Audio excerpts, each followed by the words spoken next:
आज के वीडियो में हम देखेंगे कि दर्पण के आवर्धन क्या होता है। जिसे प्रश्न पूछ सकता है कि दर्पण के आवर्धन से आप क्या समझते हैं। सिद्ध कीजिए कि m बराबर -v/u होता है। तो सत्यापन भी करेंगे -v/u का। और पहले उससे पहले जानेंगे कि दर्पण का आवर्धन होता क्या है। तो यहाँ पर कोई भी दर्पण हम ले सकते हैं। हम अवतल दर्पण लिए हैं। इसमें इसका डिफिनीसन हो जाएगा, किसी दर्पण द्वारा वस्तु के बने प्रतिबिंब की ऊंचाई और वस्तु की ऊंचाई के अनुपात को आवर्धन कहते हैं। जैसे दर्पण हो गया, यहाँ पर कोई वस्तु है तो इसकी ऊंचाई और प्रतिबिंब की ऊंचाई। तो पहले इसमें होता है कि प्रतिबिंब की ऊंचाई और वस्तु के ऊंचाई के अनुपात को आवर्धन कहते हैं। आवर्धन बराबर हो जाएगा प्रतिबिंब की ऊंचाई बटे में वस्तु की ऊंचाई। एकदम इजी डिफिनीसन है इसका, आराम से याद हो जाएगा। इतना हो गया। इसमें एरो बना के कुछ पॉइंट्स भी हम ऐड कर सकते हैं, जैसे कि आवर्धन को छोटा m द्वारा सूचित किया जाता है। इसका कोई ऐसा ही मात्रक नहीं होता है। आवर्धन का कोई ऐसा ही मात्रक नहीं होता है।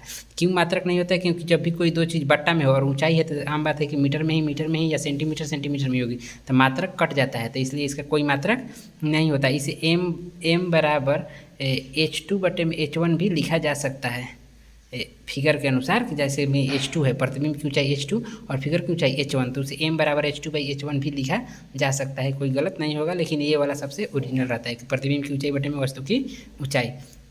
अब इसमें आगे बोला है कि सिद्ध करें कि m बराबर -v बटे में u, m बराबर -v बटे में u को सिद्ध करना है। इसके लिए फिगर आपको यहाँ पर सेम यही फिगर रहेगा। इसमें अब आपको देखना है कि हमने इसमें मान लिया है कि माना m' छोटे द्वारक का अवतल दर्पण है, जिसके प्रधान अक्ष पर स्थित कोई वस्तु, इसके प्रधान अक्ष ये हो गया, इस पर कोई स्थित वस्तु है AB का प्रतिबिंब a' बनता है। जैसे हमने लिख दिया है कि माना m' छोटे द्वारक का अवतल दर्पण है, जिसके प्रधान अक्ष पर स्थित वस्तु का प्रतिबिंब a' है, जहाँ AB बराबर h1, AB को हमने h1 मान लिया है, तथा a' बराबर h2, a' को हमने h2 मान लिया है।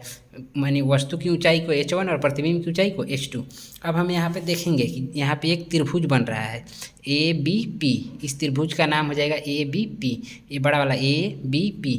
तो इस त्रिभुज को हम यहाँ लिख लेंगे त्रिभुज ABP। तथा एक और त्रिभुज हमें दिख रहा है नीचे A'(B')P, A'(B')P, A'(B')P, A'(B')P। एक और ट्रायंगल हो गया, उसको भी लिख लेंगे त्रिभुज A'(B')P में।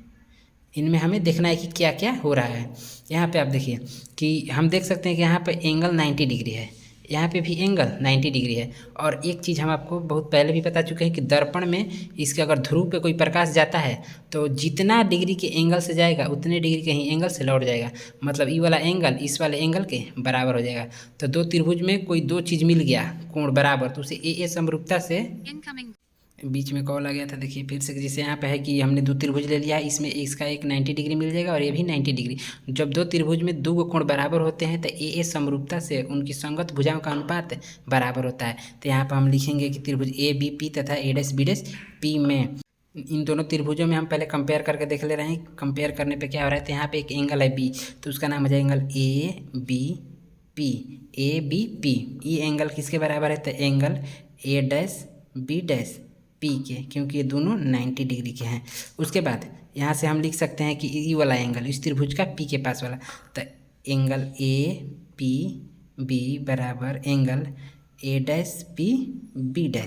ये क्यों, तो हम इसको लिख सकते हैं परावर्तन के नियम से, यानी आपतन कोण परावर्तन कोण के बराबर होता है। तो ये हो जाएगा आपका परावर्तन के नियम से। अब यहाँ पे इसलिए त्रिभुज ABP समरूप हो जाएगा किसके, त्रिभुज A'(B')P, क्योंकि यहाँ पे क्या हुआ है AA समरूपता से दोनों त्रिभुज समरूप हो गए। और जब भी दो त्रिभुज समरूप हो तो उनकी संगत भुजाओं का अनुपात बराबर होता है। तो इसकी संगत भुजा इस त्रिभुज का A'(B'), इसकी संगत भुजा A'(B') बटे में इसकी ऊंचाई, तब इस त्रिभुज का भी ऊंचाई लेंगे। तो AB बराबर इसका आधार तब PB', तब इस वाले त्रिभुज का आधार PB। बस, अब कुछ नहीं। अब इतना हो गया। अब चिन्ह परिपाटी सिर्फ लगा देना है। चिन्ह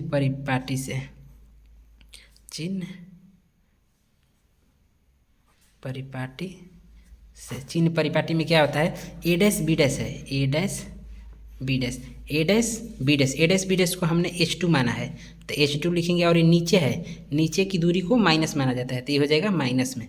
कॉमा ए डैश बी डैश हो गया। उसके बाद ए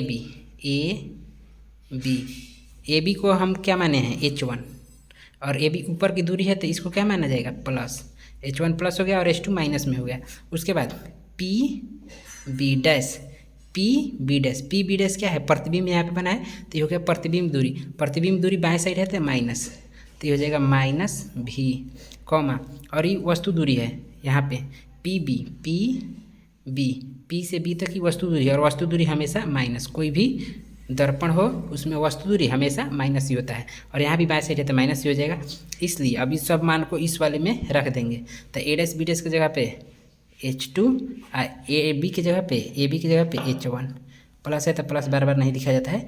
अब पी बी डैश की जगह पे माइनस भी अब बटे में माइनस यू, तो ई माइनस ई वाला माइनस कट गया, इधर बच गया H2 बटे में H1, यहाँ से माइनस को हम कॉमन निकाल रहे हैं बाहर, बराबर भी बटे में यू, H2 बटे में H1 क्या है आपका प्रतिबिंब की ऊंचाई है, प्रतिबिंब की ऊंचाई, और H1 है वस्तु की ऊंचाई। तो प्रतिबिंब की ऊंचाई और वस्तु की ऊंचाई के अनुपात को आवर्धन कहते हैं, और आवर्धन को छोटा m द्वारा सूचित किया जाता है, हमने आपको पीछे बता चुका है। तो H2 बटे में H1 की जगह पे हम लिख सकते हैं m, और पहले माइनस है तो माइनस ऐसे हो गया आई भी बटे में यू, और माइनस इधर लिखिए इस साइड लिखिए, कोई अंतर नहीं होता है, तो m बराबर माइनस भी बटे में यू, और यहीं आपको सिद्ध करना था। आशा करते हैं सभी को ये पूरी तरह से समझ में आया होगा, और यदि आपको समझ में आ गया है तब सब्सक्राइब कर सकते हैं।